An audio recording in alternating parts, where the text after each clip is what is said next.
Good morning students. हम exercise 4.2 पे थे। 4.2 के क्वेश्चन नंबर 4 तक हम लोग कर चुके थे। आई थिंक यहाँ तक आप लोगों को कोई प्रॉब्लम नहीं होगी। क्वेश्चन नंबर 5 मैंने कहा था कि मैं कल करवाऊंगी, उससे आगे क्वेश्चन हम कंटिन्यू करते हैं। एक्सरसाइज थोड़ी सी डिफरेंट है, जैसा कि मैंने बताया था कि तो इसके क्वेश्चन मोस्टली हो सकता है मुझे खुद करवाने पड़े, तो मैं करवा रही हूँ। क्वेश्चन नंबर 5 आप देखिए। क्वेश्चन नंबर 5 में आपको दिया है b+c q plus R Y plus Z C plus A R plus P Z plus X A plus B P plus Q X plus Y. ये चीज़ जो है आपको दी हुई है और इसको आपको इक्वल दिखाना है 2 times A P X B C Q R Y Z. इसको इसके इक्वल हमें दिखाना है, ठीक है। तो हम ये चीज़ कैसे दिखाएंगे वो हम देखते हैं। सबसे पहला काम क्या करेंगे, हम लेफ्ट हैंड साइड लेंगे। Left hand side is equal to this, ये हम ले लेंगे। लेफ्ट हैंड साइड से मैं सॉल्व कर रही हूँ। अब मैं सीधा सॉल्व कर रही हूँ, मैं ये left hand side is equal to this नहीं लिख रही हूँ, आप लोग खुद लिखेंगे। सबसे पहला स्टेप जो इसमें मैं अप्लाई कर रही हूँ, ये देखिए ज़रा, क्वेश्चन थोड़ा सा डिफरेंट है, आप एक दो बार प्रैक्टिस करेंगे तो हो जाएंगे। इसके थोड़े स्टेप्स आप लोगों को ध्यान में रखने भी पड़ेंगे। पहला मैं स्टेप लगा रही हूँ R1 plus R2 plus R3। Change किस में आएगा, R1 में। क्लियर है। तो R1 में R2 और R3 दोनों को मैं जोड़ रही हूँ, तो ये क्या बनेगा आपका B plus C plus C plus ए प्लस बी। और ये ऐसे क्या बनेगा Q plus R plus P plus Q. और ये क्या बनेगा Y plus Z plus x plus Y. ये बन गया। और नीचे जो चीज़ चल रही थी वो एज इट इज़ आ जाएंगी। लिख देते हैं C प्लस ए प्लस बी, और जो भी चल रहा था आपका आगे R plus P plus Q. I think इससे भी विजिबल होगा, मार्कर ख़त्म हो गए हैं मेरे। Z plus x plus Y, ये चीज़ हो गया है। अब देखो सबसे पहले ये चीज़ क्या बनेगी, यहाँ पे B 2 बार आ रहा है, A 2 बार आ रहा है, C 2 बार आ रहा है, तो ये बनेगा 2B plus 2A plus 2C। तो इसमें से मैं इसको डायरेक्ट यूँ लिख सकती हूँ, मेरे ख्याल आप लोगों को समझ आएगा। 2 times A plus B plus C हो जाएगा क्लियरली। इसी तरीके से इसको लिख सकती हूँ 2 times P plus Q plus R। और इसी तरीके से इसको लिख सकती हूँ 2 times X plus y plus z. जोड़ दिया मैंने, ये ऐसा ही बनेगा। जो नीचे चीज़ चल रही थी उसको ऐसे ही रखेंगे, ये बनेगा C प्लस ए plus B, R plus P plus Q, Z plus x plus Y. Clear है। अब इसमें से 2 क्या है हम बाहर ले सकते हैं, तो मैंने क्या लिया, R1 में से 2 कॉमन लेने पर, जब मैं R1 में से 2 कॉमन ले रही हूँ तो 2 बाहर आ जाएगा। 2 बाहर आने के बाद क्या बचा हमारा, A plus b plus c p plus q plus r x plus y plus z. नीचे जो चल रहा था वो एज इट इज रहेगा, C प्लस ए plus b r plus P plus Q Z plus x plus y. अभी देखो सबसे पहले अगर मैं R1 में से R3 माइनस कर दूं, A प्लस बी गायब हो जाएगा, सिर्फ C बचेगा। ऐसे ही इसमें से ये माइनस होगा तो सिर्फ R बचेगा और यहाँ पे सिर्फ Z बचेगा। तो अगला स्टेप मैं यही कर रही हूँ। मैंने क्या किया, R1 माइनस R3, चेंज किस में आया, R1 में। तो ये क्या बनेगा 2 टाइम्स, देखो R1 में से R3 में पूरा माइनस नहीं कर रही हूँ, डायरेक्ट लिख रही हूँ। A प्लस बी माइनस हो जाएगा तो सिर्फ क्या बचेगा C, यहाँ पे क्या बचेगा R, यहाँ पे क्या बचेगा Z। और नीचे जो चल रहा था as it is, C plus R plus P z plus x A plus B P plus Q x plus Y. ये चीज़ बच गई हमारी। क्लियर हो रहा है। ये चीज़ हमारी आ जाएगी जब हम इसमें से इसको माइनस करेंगे तो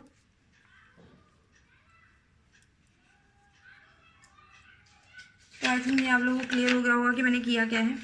अब देखो मैं क्या कर रही हूँ, ये चीज़ हो गई। इसके बाद नेक्स्ट स्टेप मैं कर रही हूँ, अब मैं ये कह रही हूँ कि मैं R2 में से R1 माइनस कर देती हूँ। मैंने R2 में से R1 को माइनस किया।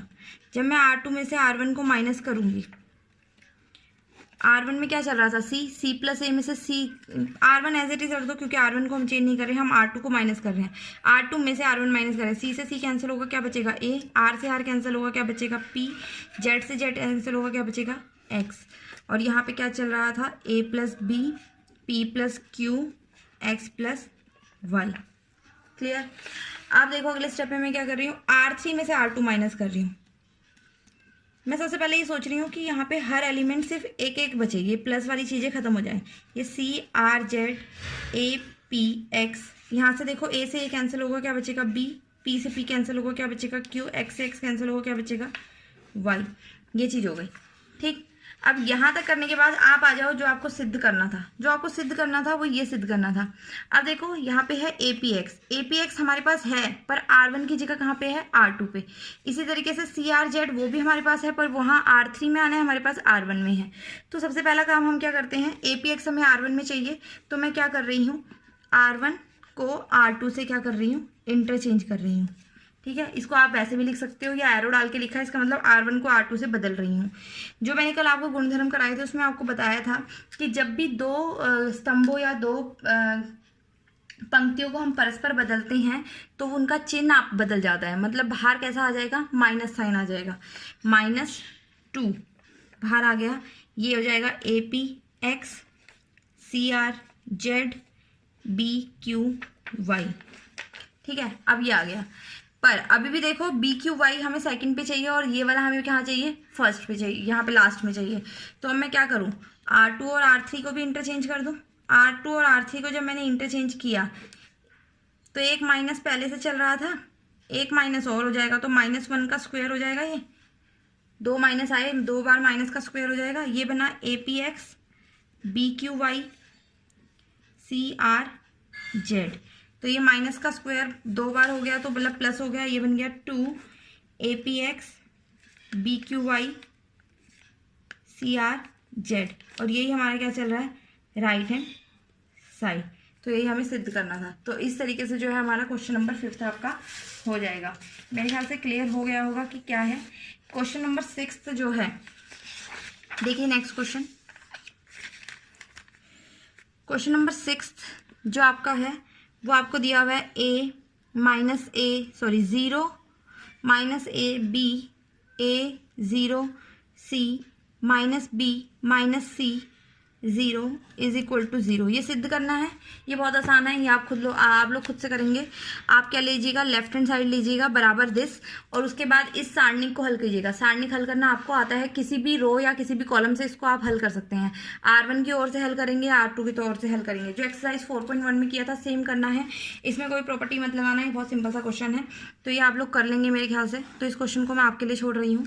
क्वेश्चन नंबर 7 देखेंगे। अब क्वेश्चन नंबर 7 हमें दिया हुआ है, क्वेश्चन नंबर 7 हमें दिया हुआ है -A² AB AC BA -B² BC CA CB -C²। ये चीज़ दी हुई है। ठीक है, इसको दिखाना है 4A² B² C² के इक्वल, 4A² B² C² के इक्वल दिखाना है। तो इसको इक्वल दिखाने के लिए हम क्या करेंगे, सबसे पहले लेंगे लेफ्ट हैंड साइड बराबर में दिस। अब देखो मैं क्या कर रही हूँ, मैं सबसे पहले क्या ले रही हूँ, R1 में से A, R2 में से B और R3 में से C कॉमन ले रही हूँ, कॉमन या उभयनिष्ठ लेने पर। ठीक है, जब मैं ऐसा कर रही हूँ आप ध्यान से देखिएगा, R1 में से A कॉमन ले लिया मैंने, A बाहर आ जाएगा। R2 में से B कॉमन ले लिया मैंने, B बाहर आ जाएगा। R3 में से C कॉमन ले लिया मैंने, C बाहर आ जाएगा। यहाँ से A कॉमन गया, एक A बच गया माइनस का A, एक A गया क्या बचा B, एक A गया बचा क्या C, ये बच गया आपका। क्लियर। उसके बाद हम R2 में से क्या कॉमन लेंगे, B कॉमन लिया, यहाँ क्या बचा A, यहाँ क्या बचा -B, यहाँ क्या बचा C। इधर से लेंगे तो हम क्या ले रहे हैं, यहाँ से C कॉमन ले रहे हैं, यहाँ क्या बचा A, ये B, ये माइनस का C। ये समझ आ गया, मेरे ख्याल से सबको आ गया होगा। अब अगर हम ध्यान से देखें, C1 में से A कॉमन आ सकता है, C2 में से B कॉमन आ सकता है, C3 में से एक C कॉमन आ सकता है। तो वही चीज़ है, C1 में से A आप अपने आप लिखेंगे, C2 से B और C3 से C मैं क्या कर रही हूँ, कॉमन ले रही हूँ। तो ये क्या बचेगा, देखो एक ABC बाहर चल रहा था, एक और हमने कॉमन ले लिया तो A square B square C square हो जाएगा। यहाँ से A कॉमन गया, -1 1 1, ये भी 1 -1 1, ये क्या बचा 1 1 -1। ठीक है, अब एक और तरीका है इसको करने का। एक तरीका मैं इसको और सिंप्लीफाई कर रही हूँ, अगर आप करना चाहें तो C1 में C2 को जोड़ रही हूँ। C1 में C2 किस लिए जोड़ रही हूँ अभी देखना। अगर मैं C1 में C2 जोड़ती हूँ तो ये हमारे पास बचेगा, देखो -1 और 1 जुड़ेगा, क्या हो जाएगा 0, 1 और -1 जुड़ेगा, क्या बचेगा 0, 1 और 1 कितना हो गया 2, बाकी सारी चीज़ें एज इट इज़। क्लियर है, अब हमारा इजी हो गया। अब हमें अगर इस सारणिक को हल करना है तो हम इसको सीधा C1 से हल करें तो हमारे पास 2 0 ऑलरेडी हैं। ठीक है, तो अब वो लिख लेना आप, C1 से हल करने पर सारणिक पिछली एक्सरसाइज की तरह हल करेंगे। देखो A square B square C square बाहर चल रहा था, ठीक है, सबसे पहले कैसे हल होगा, 0 होगा, फिर 0 वाली चीज़ें तो 0 हो जाएंगी, ये भी 0 ये भी 0, तो डायरेक्ट 2 वाला कर रही हूँ मैं। 2 वाला एलिमेंट है कौन सा, 3 1 पॉजिटिव होता है। अंदर क्या बचा 2, इसको और इसको छोड़ दिया तो यहाँ पे क्या बचेगा 1 1 -1 और 1। तो ये कैसे हल होगा, देखो A square B square C square 2 और इसको हल करोगे तो ये भी 2 आएगा, ये बन जाएगा 4A square B square C square. तो ये आपका जो था सारणिक का हल था, यही हमें सिद्ध करना था, is equal to right hand side. Clear हो गया, तो इस तरीके से आप इसको हल करेंगे। उसके बाद के जो क्वेश्चन है, क्वेश्चन नंबर 8th और 9th, लगभग 8 9 10th 11th लगभग सेम से ही हैं ये सारे क्वेश्चन। देखते हैं चलो किस हिसाब से हम इसको आगे करेंगे भी। यहाँ तक मेरे ख्याल से सबको क्लियर हो गया होगा। नेक्स्ट देखिए, क्वेश्चन नंबर 8th करवाने की बजाय मैं क्वेश्चन नंबर 8th के फर्स्ट पार्ट की जगह दूसरा पार्ट करा रही हूँ। फर्स्ट पार्ट का हिंट दूंगी। 8th का सेकंड पार्ट देखिए क्या दिया हुआ है। 8th का सेकंड पार्ट हमें दिया हुआ है 1 1 1 ABC A³ B³ C³ बराबर A minus B B minus C C minus A plus B plus C। Important question है, आते हैं बहुत बार। आप देखिए सबसे पहले जो आपको सिद्ध करना है उसके अकॉर्डिंग हम चलें। हमें A माइनस B चाहिए, B माइनस C चाहिए, ठीक है। तो मैं ये ऑपरेशन लगा रही हूँ, क्या कर रही हूँ देखो, किसी भी तरीके से आप ये कर सकते हैं। तो मैंने क्या किया, C2 माइनस C1 किया, चेंज इन C2, और C3 माइनस C1 किया, चेंज इन C3। देखो क्या चीज़ है, C1 कुछ कोई चेंज नहीं किया तो C1 एज इट इज़ रहेगा।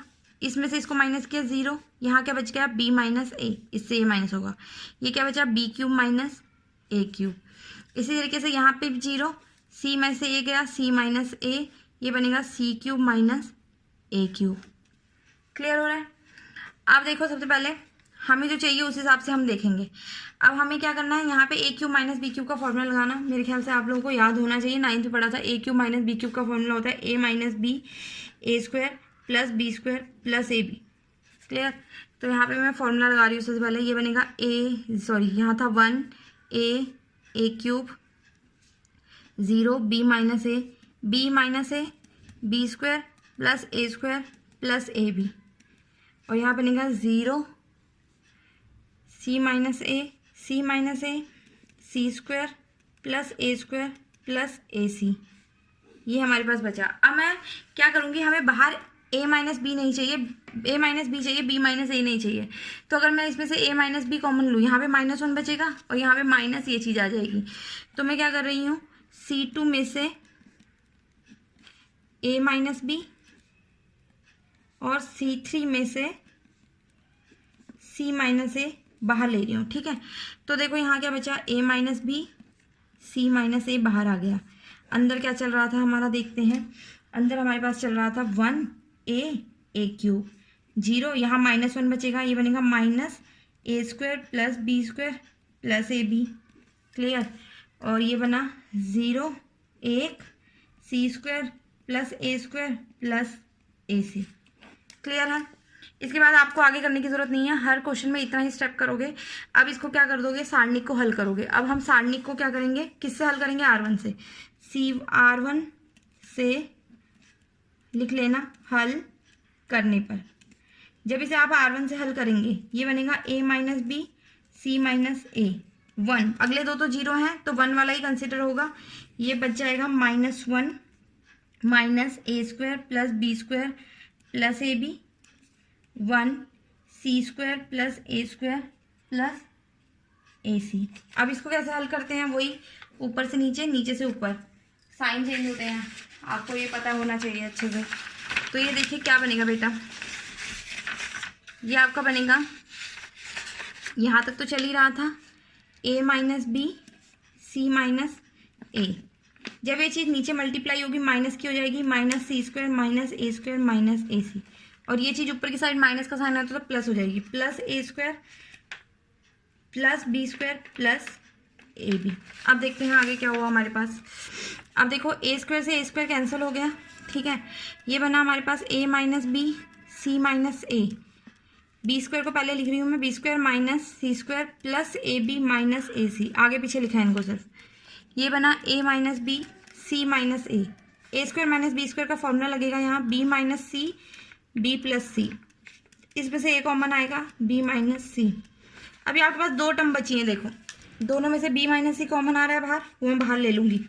a minus B minus C minus A, अंदर क्या बचा, यहाँ बचा b प्लस सी, यहाँ पे बचा a। तो अगर आप ध्यान से देखो तो यही आपकी राइट हैंड साइड थी जो आपको सिद्ध करनी थी। तो इस तरीके से क्वेश्चन आपका हो जाएगा। क्वेश्चन नंबर 8 का फर्स्ट पार्ट आप खुद करेंगे। फर्स्ट पार्ट में आप लगाएंगे क्या, मैं ये बता देती हूँ। फर्स्ट पार्ट में सबसे पहले आप क्या करेंगे, आप लगाना R2 माइनस R1 और R3 माइनस R1। फिर उसमें से आपका a माइनस बी और सी माइनस ए ये कॉमन आ जाएगा बाहर। और फिर इसी तरीके से सारणी को हल करना जैसे मैंने ही करवाया था। 9th क्वेश्चन भी सेम है, इसमें भी आप लगाएंगे R2 माइनस R1 और R3 minus R1, change in R3। तो ये क्वेश्चन आप करना अभी फ़िलहाल के लिए, बाकी के कल बताऊंगी। तो आज के लिए इतना ही।